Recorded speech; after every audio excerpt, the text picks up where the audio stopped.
Funafuti Atoll is a fragile ribbon of coral halfway between Hawaii and Australia. Its average elevation is 2 meters above sea level, and at its absolute highest point, it reaches less than 5.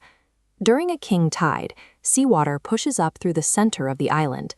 The porous coral foundation weeps under the pressure, flooding the nation's only airport runway from the ground up. This NASA map tracks sea surface temperature anomalies, highlighting a massive concentration of heat in the Pacific. That heat causes thermal expansion, physically swelling the ocean level around Tuvalu. The water here is rising at 1.5 times the global average. In the last 30 years, the ocean has swallowed 6 inches of land. By 2100, projections suggest 40 inches will be gone. Sinking land is only the beginning of the crisis. Physical erasure triggers a legal vacuum that could end Tuvalu's existence as a country.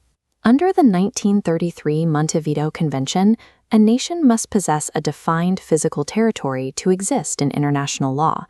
If the land vanishes, the legal structure collapses.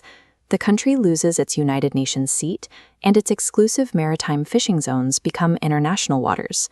Australia proposed the Philippili Union Treaty in 2023. It established a permanent visa pathway, allowing 280 Tuvaluans to relocate to Australia every year as the islands disappear. But Article 4, Paragraph 4 of that treaty contains a specific condition. It requires Tuvalu to reach a mutual agreement with Australia before entering into any security or defense partnerships with other nations.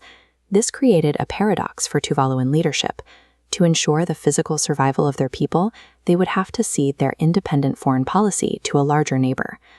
Tuvalu's path to resistance started with a bureaucratic coincidence in 1995. The International Organization for Standardization assigned 2-letter country codes for the new World Wide Web. Tuvalu received .tv. At the time, the islands had no internet infrastructure, but as global media shifted toward video and live streaming, those 2 letters became the most sought-after real estate on the web.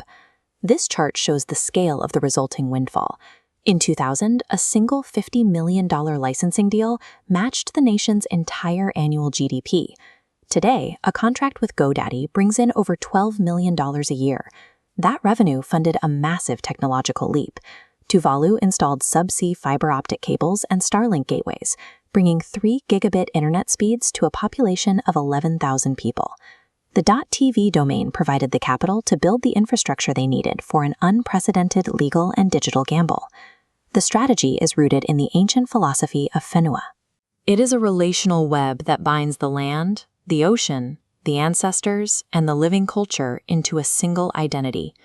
Under whenua, if the physical land is lost, the web connecting the people must be preserved and moved elsewhere to survive. In October 2023, the government codified this philosophy into law by passing the Constitution of Tuvalu Act. The amendment declares that Tuvalu's statehood and sovereign rights remain legally binding and permanent, regardless of any physical changes to the territory caused by climate change. By passing this act, Tuvalu legally decoupled the concept of a state from the physical existence of soil. To defend that legal claim, they launched the Future Now project. They began the process of uploading the entire nation to the cloud. Teams mapped the atolls with 12.3K panoramic cameras, while drones fired LiDAR lasers to capture the topography of all 124 islands. They are creating a precise digital twin of their physical home. They established a digital ark to archive the intangible. It holds recordings of traditional songs, oral histories, and the specific ancestral knowledge of how to thrive on these islands. They moved the actual functions of the state online, digitizing civil registries, voting systems, and passports into a secure national network. They are assembling a fully functional, deterritorialized government, a digital state designed to manage national affairs regardless of what happens to the physical atolls. The legal gamble is working. 26 nations have already officially recognized Tuvalu's virtual, deterritorialized sovereignty. In the future, a Tuvaluan diaspora can log into national servers to vote, renew their identities, and walk through a metaverse recreation of Funafuti to hear the voices of their ancestors. This digital framework secures their permanent voice in the United Nations and protects their exclusive maritime borders, even if the markers of those borders are underwater.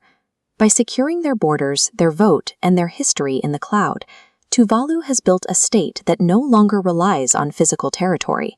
Ultimately, they have moved the survival of their people into a digital space the ocean can never reach.